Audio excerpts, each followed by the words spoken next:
আলুর ক্ষেতে কাজ করার জন্য ব্যস্ত রয়েছে কৃষকেরা নাকি? আপনারা দেখতে পাচ্ছেন আমাদের সামনে এই যে আমাদের গুদু ভাই এখানেই আছে। গুদু ভাই কিছু বলবা? একটু কিছু বলো। হ্যাঁ,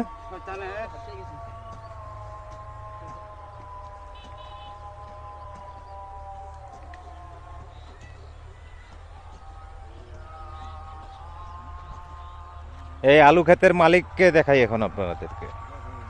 এই যে হচ্ছে আমাদের আলু ক্ষেতের মালিক মান্নান ভাই। কি আলু গাছ ভাই? সানশাই। হ্যাঁ, সানশাই। সানশাই। এটা কি চাইনিজ প্রোডাক্ট নাকি? চাইনিজ। হ্যাঁ, সানশাই রে। সানশাই। যাক, যে সেই